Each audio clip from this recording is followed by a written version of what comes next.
तो स्वागत आप सभी का स्पेशल शो में।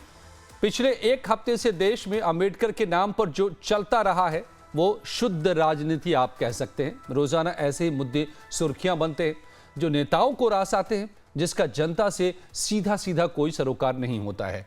पर आज राजनीति में ऐसा मुद्दा उठा है जो सीधे जनता से जुड़ा है, यानी आपसे जुड़ा है।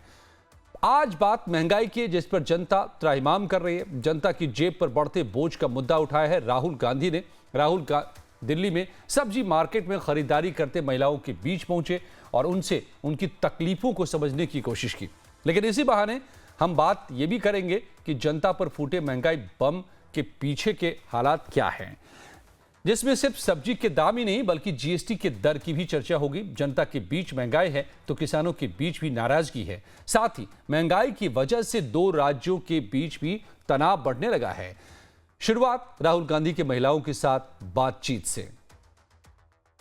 क्यों बढ़ रही है? जो सरकार बैठी हुई है वो सरकार इस चीज को तो देखती नहीं है कि महंगाई बढ़ रही है। उनको तो अपने दूसरे भाषणों में है और ये नहीं देखते कि जो आम पब्लिक है उनका क्या होगा। नहीं करते, नहीं हम ऑनलाइन नहीं लेंगे क्योंकि हमें जीएसटी बढ़ जाएगी। इस वजह से मना करते हैं। बहुत सी चीजों में क्या होता है, जीएसटी की वजह से हमें सामान भी नहीं मिलता। जैसे कि हम यहाँ से अगर हर कुछ खरीदेंगे ना तो हमारा फिर भी बजट बिगड़ जाएगा।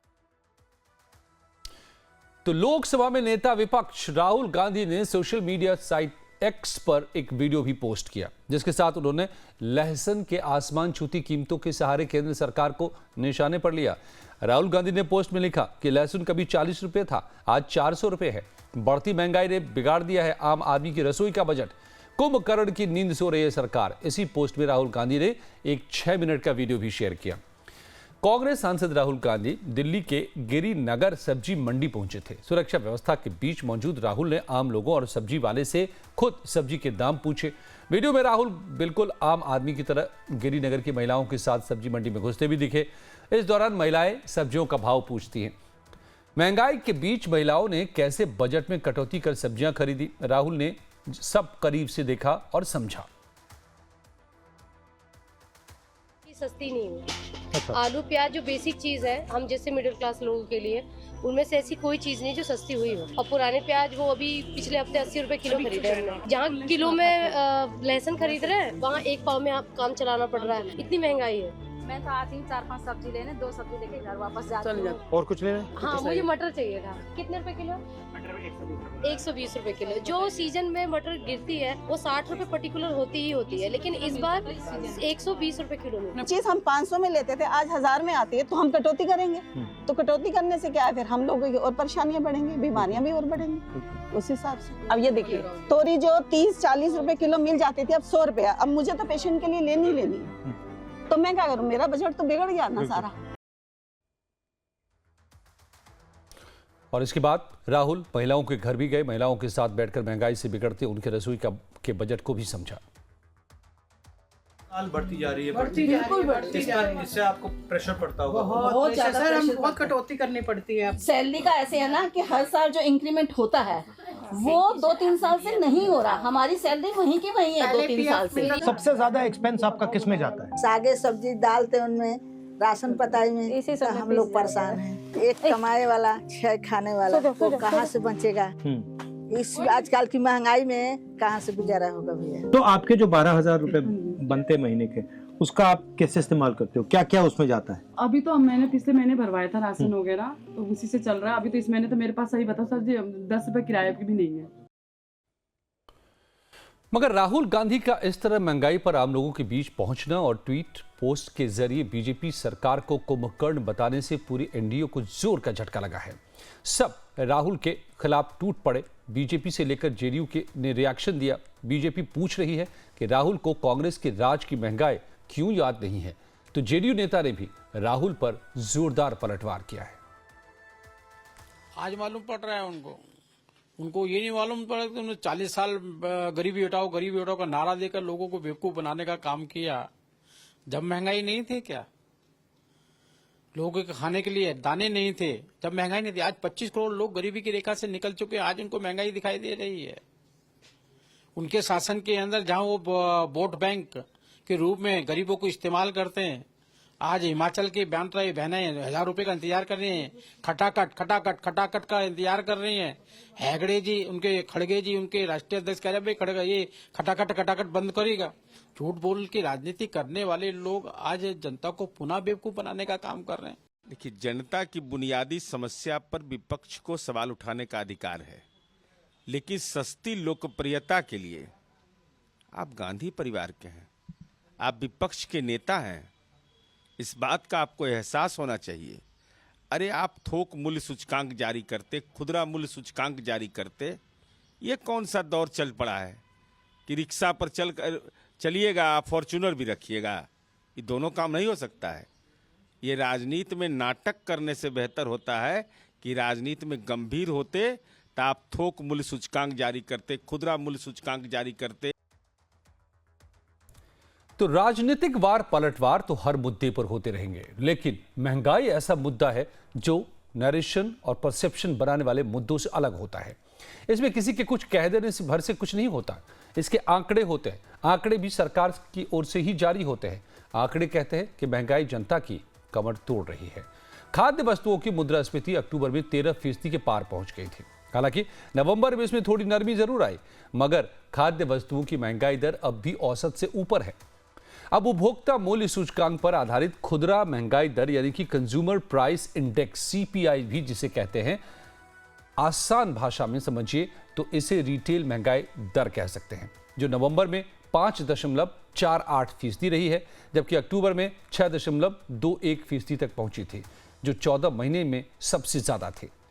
अब रिटेल के बाद थोक मुद्रास्फीति का भी आंकड़ा देख लीजिए, जिसे होलसेल प्राइस यानी इंडेक्स यानी कि WPI कहा जाता है। WPI के आंकड़ों को समझने के लिए आप इस साल नवंबर 2023 के नवंबर के आंकड़े की तुलना कीजिए तो आपको महंगाई का अंदाजा लगेगा। नवंबर 2023 में अक्टूबर की तुलना में थोड़ी महंगाई कम हुई है, घटी है, मगर अब भी ये 1.89% पर है। लेकिन नवंबर 2023 में ये सिर्फ 0.39% पर थी। यानी आंकड़े बता रहे कि महंगाई में थोड़ी नरमी जरूर आई है, मगर लहसुन 400 रुपए किलो है। सर्दियों के मौसम में भी गोभी 50 रुपए के आसपास बिक रहा है, यह हकीकत है। लिहाजा विपक्ष अब महंगाई के मुद्दे पर भी सरकार को घेर रहा है। राहुल गांधी ही नहीं, अखिलेश यादव भी अपनी संसदीय सीट कन्नौज में किसानों के बीच पहुंचे। अखिलेश यादव कल अचानक ठठिया आलू मंडी पहुंच गए, जहां उन्होंने किसानों की समस्याएं सुनी और कहा कि संभल में खुदाई का मसला बेरोजगारी और महंगाई के मुद्दे से जनता का ध्यान भटकाने के लिए ही ये किया जा रहा है। तो संभल को सीधे अखिलेश यादव ने जोड़ दिया महंगाई से कि महंगाई की बात न उठे, इस वजह से संभल के मुद्दे को उखाड़ा जा रहा है। संभल में खुदाई करके मंदिर निकाले जा रहे हैं। तो अखिलेश ने इस तरीके से हमला किया तो राहुल गांधी सीधे लोगों के बीच पहुंचते हैं और उन्हीं से जानते हैं कि महंगाई का क्या हाल है।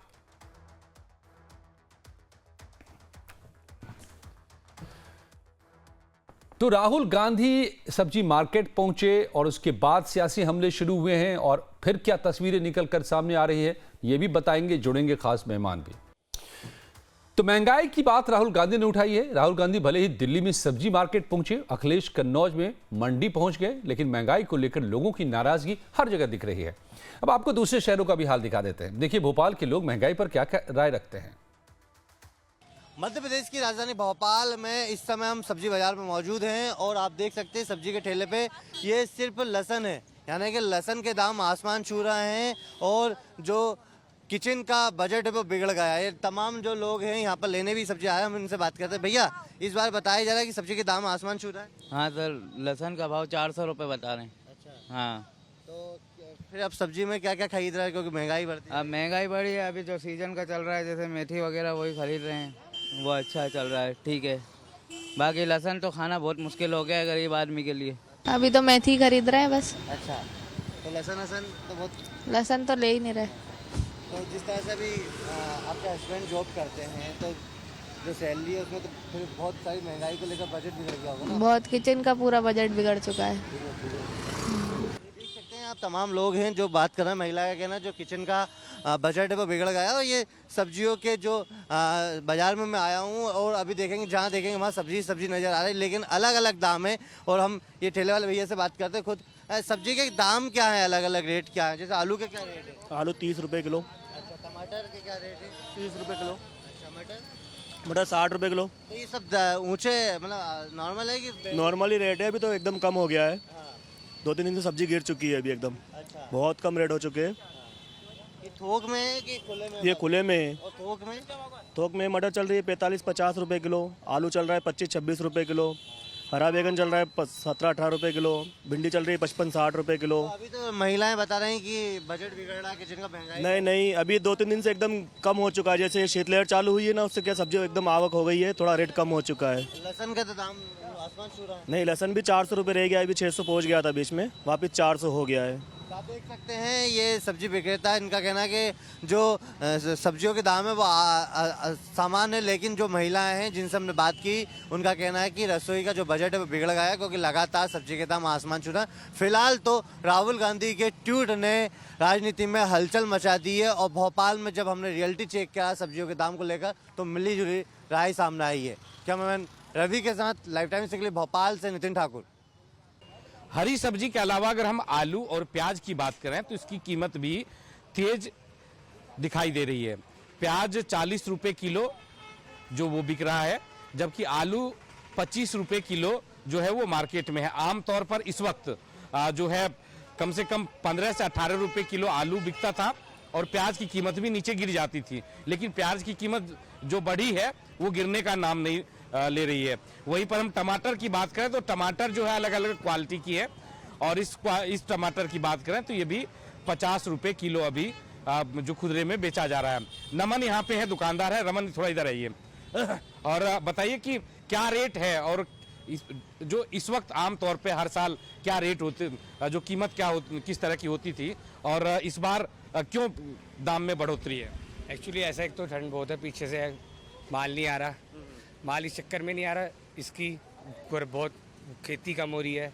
नया आलू है, नया आलू इस टाइम 15-20 रुपए किलो हो जाता था, पीछे वजह माल महंगा है, आगे यहाँ पे महंगा बेचेंगे। ग्राहक कहते हैं 10 रुपए किलो मिलता है, 20 रुपए किलो मिलता है, कहाँ से लाए 10-20 रुपए किलो, पीछे से माल महंगा है, यहाँ महंगा लेंगे तो यहाँ महंगा बेचेंगे। तो कब तक हम लोग ये उम्मीद करें कि कीमत स्टेबल हो जाएगी? इसका कुछ नहीं कह सकते, होने को कल भी हो जाए, होने को हफ्ता भी लग जाए, होने को महीना भी लग सकता है।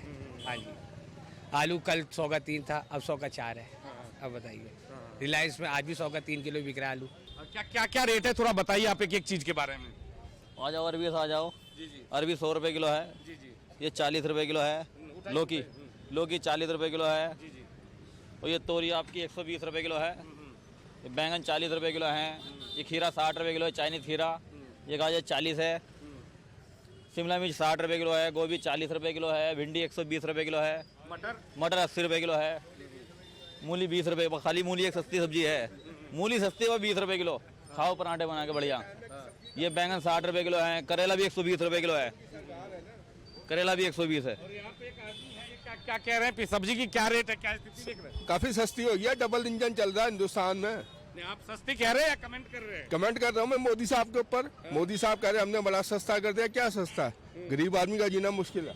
गरीब आदमी का जीना मुश्किल है, यहाँ जो पब्लिक है उनका कहना है। आप देख लीजिए, खास करके जो मटर जो कहते हैं कि सीजन की सब्जी है वो 120 रुपए है, 80 रुपए किलो है। और ये भिंडी क्या बता 60 रुपए किलो भिंडी है, और 120 रुपए किलो भिंडी। तो जो तोरी है वो 120 रुपए किलो है। इस तरह से देखें तो करेले, ये देखिए करेले की जो आप कह सकते हैं ना कि करवाहट इसकी बढ़ी हुई है, 120 रुपए किलो है।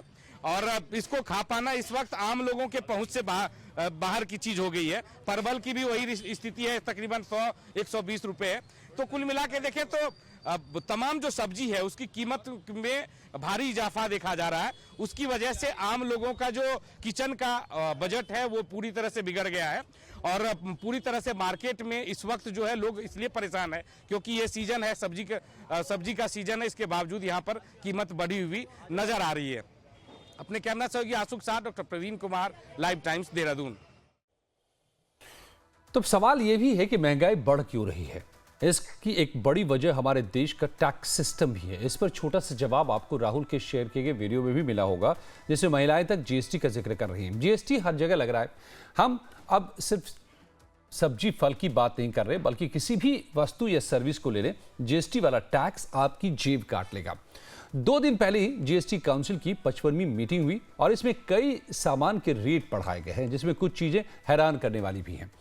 किन वस्तुओं पर बढ़ गई जीएसटी, इसे भी समझिए। पुरानी और यूज्ड ईवी कार 12 से 18% पर जीएसटी लगाना लग गया है। इसका असर गाड़ियों के बाजार और कारोबार पर पड़ने के आसार हैं। इतना ही नहीं, जीवन बीमा पॉलिसी पर भी सरकार ने जीएसटी हटाने या कम करने की मांग को खारिज कर दिया, जबकि केंद्रीय मंत्री नितिन गडकरी हेल्थ इंश्योरेंस पर जीएसटी खत्म करने की मांग कर रहे थे। मगर जो फैसले लिए गए उन पर विपक्ष ने भी सवाल उठाया है और इस पर जनता के बीच भी नाराजगी है। सोशल मीडिया पर वित्त मंत्री के खिलाफ तरह तरह के कमेंट हो रहे हैं। हमने सीधे सवाल जनता के सामने जाकर रखा, उनकी नाराजगी को समझने की कोशिश की। सुनिए। मैं जनता को यही बोलूँगा कि गवर्नमेंट अगर कुछ भी करती है तो उसको पैसा की ज़रूरत पड़ता है तो वो इनडायरेक्टली टैक्स के माध्यम से ही लेती है। जैसा इतना विकास हो रहा है भारत में, नाली रोड, जवानों को ऊपर खर्च करना है सरकार को, और भी चीज़ पे खर्च करना है, तो वो सब कहाँ से लाएगी? वो सरकार को टैक्स के रूप में देना ज़रूरी है। देखिए, हमारे ख्याल से सरकार को लेना चाहिए, क्योंकि जो जीएसटी टैक्स के माध्यम से ही जो सरकार के जो विभिन्न योजनाएं हैं, जन कल्याणकारी योजनाएं हैं, उनको पूरा किया जा सकता है। जैसे कि रोड बनता है, फ्लाईओवर बनता है, लोगों को सेवा, बिजली हो गया, सड़क हो गया, पानी हो गया, स्कूल हो गया, कॉलेजेस हो गया, जो जन कल्याणकारी योजना है, हॉस्पिटल बनते हैं, तो कहाँ से सरकार मेंटेन करेगा? तो ये जीएसटी के माध्यम से, टैक्स के माध्यम से हम लोग, आप लोग सभी पैसा देंगे तभी तो सरकार मेंटेन करेगा। तो हमारे ख्याल से लेना चाहिए। नहीं, टैक्स तो ऐसा देना चाहिए, क्योंकि टैक्स देंगे तो पूरे देश का जो अर्थव्यवस्था है, जो व्यवस्था है, वो थोड़ा अच्छा स्ट्रांग होगा और हमारा जो अर्थव्यवस्था जो आगे जा रहा है, भैया टैक्स देंगे तब तो हमारा रोड, नाली, इतने बड़े बड़े जो हाईवे, नेशनल हाईवे, जो भारतमाला प्रोजेक्ट बन रहे, क्या है सब, भैया टैक्स देंगे तो ये सब फायदे हमारे लिए, जो बहुत सारे फायदे हैं, इसको देना चाहिए। टैक्स मेरे हिसाब से सबको 18% देना चाहिए। देखिए, जो इंश्योरेंस में 18% जो जीएसटी लगा रहे हैं, ये मध्यम वर्ग के लिए जो है ये भार है। पहले जो इंश्योरेंस जो है कम हुआ करता था, अब अचानक भयानक जो है सरकार ने उसको जो है जीएसटी पे बढ़ोतरी करके 18% कर दिया। ये वाकई जो है निंदनीय है।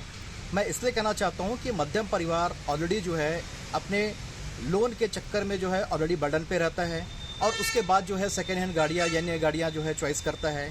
उसके बाद 18% ये इंश्योरेंस पे जीएसटी, ये कुछ बात जो है वो शोभा नहीं था। इसको सरकार को जो है सोचना होगा और जीएसटी जो 18% है इंश्योरेंस पे, उसको कम करना होगा।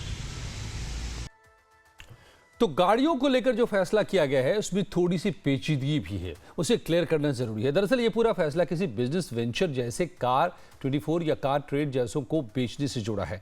इसे उदाहरण से समझिए, अगर आप 10 लाख रुपए में कार खरीदते हैं और इसे किसी दूसरे को 7 लाख रुपए में बेच देते हैं तो यहाँ कोई जीएसटी नहीं लगाया जाएगा। लेकिन अगर यही कार कोई बिजनेस वेंचर जैसे कार 24 या फिर स्पिनी को बेचा जाएगा तो उन कंपनियों को कार बेचने पर जीएसटी देना पड़ेगा। यानी 7 लाख रुपए में खरीद कर वो वही पुराने कार को 9 लाख रुपए में बेचेंगे तो 2 लाख रुपए के मार्जिन पर 18% टैक्स लगेगा, यानी जो प्रॉफिट हो रहा होगा। और इसका मतलब ये हुआ कि अब पुरानी गाड़ी बेचने वालों को कोई दिक्कत तो नहीं है, लेकिन खरीदते समय फिर चाहे वो पेट्रोल, डीजल हो या फिर ईवी, आपको ज्यादा महंगा पड़ने वाला है, क्योंकि वो स्पिनी जैसी कंपनियां अपने प्रॉफिट मार्जिन पर 18% टैक्स लगाकर आपसे कीमत वसूलेंगे। अब आगे बढ़िए और एक और हैरान करने वाला फैसला देखिए, जो जीएसटी काउंसिल में लिया गया वो पॉपकॉर्न को लेकर है। पॉपकॉर्न खाते हुए थिएटर में फिल्में देखना किसे पसंद नहीं, लेकिन अब उसी पॉपकॉर्न पर सरकार ने महंगाई का झटका दिया है। जीएसटी काउंसिल की बैठक में पॉपकॉर्न को 3 श्रेणियों में बांटा गया है। इस पर अलग अलग जीएसटी स्लैब लगाए गए हैं। बिना पैकिंग और लेवल वाले पॉपकॉर्न पर जीएसटी 5% लगेगा। नमक और मसालेदार फ्लेवर वाले पैकेज्ड पॉपकॉर्न पर 12% का टैक्स होगा, जबकि कैरामेलाइज्ड पॉपकॉर्न पर 18% का, यानी कि जो मीठा पॉपकॉर्न होता है उस पर 18% का जीएसटी लगेगा। हालांकि केंद्रीय वित्त मंत्री ने साफ किया कि पॉपकॉर्न पर पहले से ही 3 तरह के टैक्स लगते रहे हैं, लेकिन लोग नाराज हैं। और ये भी बता दें कि एक अनुमान के मुताबिक पूरी दुनिया में पॉपकॉर्न खाने वालों का बाजार 75,000 करोड़ रुपए का है, जबकि भारत में इसका बाजार करीब 1200 करोड़ रुपए का है। और इसे खाने वाले लोग अब सरकार की दलील से इधर शिकायती मोड में हैं। तो गलत ही है कि जितने भी अभी टैक्स पे बढ़ावा होते जा रहा है, बढ़ते हुए, चाहे खाद्य सामग्री है, किसानों के ऊपर है, अब आए बच्चों के ऊपर मैटर पे। अब ये छोटे छोटे बच्चे जो खा रहे हैं, जो उनकी एक पसंदीदा खाद्य श्रृंखला में है, तो अब जीएसटी से भी बाहर निकलिए और देखिए कि कैसे महंगाई दो राज्य सरकारों तक के बीच में टकराव पैदा कर रहा है। असल में पश्चिम बंगाल में आलू की कीमतों को कंट्रोल करने के लिए ममता बनर्जी सरकार ने दूसरे राज्यों को आलू सप्लाई पर रोक लगाने का फैसला किया है और इसके बाद पश्चिम बंगाल और ओडिशा के बीच आलू को लेकर के टकराव शुरू हो गए। ममता के आदेश के मुताबिक आलू से भरे ट्रकों के दूसरे राज्यों में जाने पर रोक लगा दी गई है और इसका नतीजा ये हुआ है कि ओडिशा में आलू की कीमतें बढ़कर 45 से 50 रुपए प्रति किलो हो गई है। यानी कि जरा समझिए कि दिल्ली में तो 35 से 40 में ही कोहराम मचा है, ओडिशा में आलू की कीमत इस वक्त 50 रुपए के ऊपर है, जिसकी वजह से ओडिशा सरकार पर दबाव बन रहा है। आमतौर पर बंगाल का आलू ही ओडिशा, झारखंड और पूर्वोत्तर राज्यों में जाता है, मगर सीएम के आदेश की वजह से आलू से लदे ट्रकों को सीमा पर ही रोक दिया गया है और उन्हें वापस भेज दिया गया। अब ओडिशा सरकार ने इस फैसले को नाजायज ठहराया है और इसे राजनीति से प्रेरित बताया है। ओडिशा सरकार ने कहा है कि बंगाल की इस नीति से राज्य को आर्थिक नुकसान हो रहा है। अब ओडिशा ने उत्तर प्रदेश से आलू मंगाना शुरू किया है, जिससे उपभोक्ताओं को प्रति किलो 2 रुपये ज्यादा दाम देने होंगे।